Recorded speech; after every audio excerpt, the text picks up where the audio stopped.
तक किसी भी दल ने इसमें अपनी प्रतिक्रिया। देहरादून और मसूरी में हो रही मूसलाधार बारिश ने पिछले 74 सालों का रिकॉर्ड तोड़ दिया है। लगातार हो रही बारिश से दून घाटी में नदियां उफान पर हैं और जल भराव की भयावह स्थिति पैदा हो गई है। रिस्पना, सोंड और बिंडल नदी रौद्र रूप में है, जिससे आसपास के इलाकों में खतरा बढ़ गया है। शासन प्रशासन ने लोगों से नदी नालों से दूर रहने की अपील की है।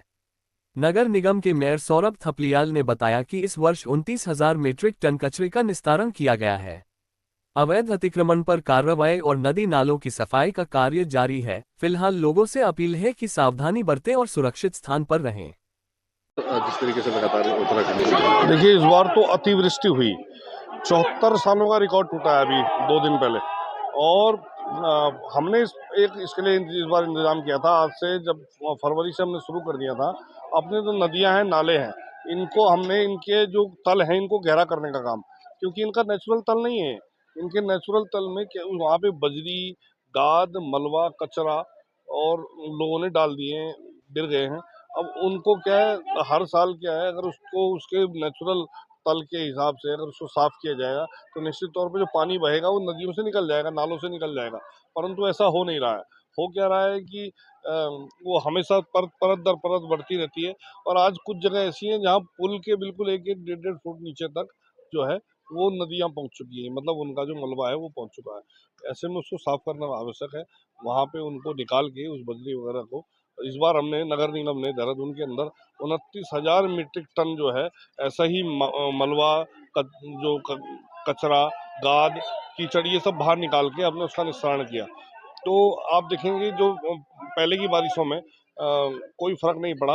वो लोगों के घरों में जिस हिसाब से पानी घुसता था वैसा नहीं घुस पाया। तो ऐसा हमें पूरा साल भर करना पड़ेगा, तब जाके कहीं ये नदियाँ अपने पुराने स्वरूप में लौटेंगी। जो ये फिर से एक बार नीचे बहने लगेंगी। 8-8, 10-10 फुट तक जो नदियाँ हैं वो ऊपर उठ चुकी हैं। उनका जो तल है वो ऊपर उठ चुका है। अगर उनको हम हटाएंगे निश्चित तौर पे फिर उसका पानी घरों में घुसना बंद हो जाएगा।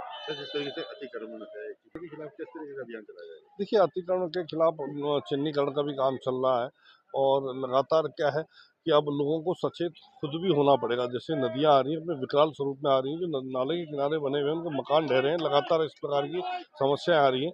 लोगों को भी सचेत होना पड़ेगा और अवेयर भी होना पड़ेगा बाकी लोगों को भी कि भैया ऐसा है, इतना किनारे बसो तो जान का हमेशा खतरा है। इसलिए ऐसा है कि उसमें एक सोच समझ के उसकी एक प्लानिंग करनी पड़ेगी बैठ के सारे विभागों को मिलके, और कहाँ कहाँ तक हम अपने जो जान और माल है इनको बचा सकते हैं, उसके लिए प्रॉपर तरीके से हमें उसकी कवायद करनी पड़ेगी। उस हिसाब से आगे कार्य करना पड़ेगा। आज़ादी की कीमत वही जानता है जिसने इसे पाने के लिए सब कुछ कुर्बान किया। हमारे वीर सपूतों के बलिदान को सलाम। अमित गुप्ता, अध्यक्ष शहर कांग्रेस मसूरी की ओर से आप सभी को स्वतंत्रता दिवस की हार्दिक बधाई। जय हिंद, जय भारत।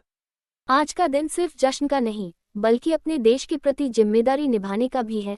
आओ मिलकर भारत को नई ऊंचाइयों पर ले जाएं। गीता कुमाई, सभासद, नगर पालिका परिषद मसूरी की ओर से आप सभी को स्वतंत्रता दिवस की ढेरों शुभकामनाएं। वंदे मातरम। आइए इस स्वतंत्रता दिवस पर हम सब भारत की एकता और अखंडता की रक्षा का प्रण लें। अनुज गुप्ता, पूर्व अध्यक्ष, नगर पालिका परिषद मसूरी की ओर से आप सभी को स्वतंत्रता दिवस की हार्दिक शुभकामनाएं। जय हिंद।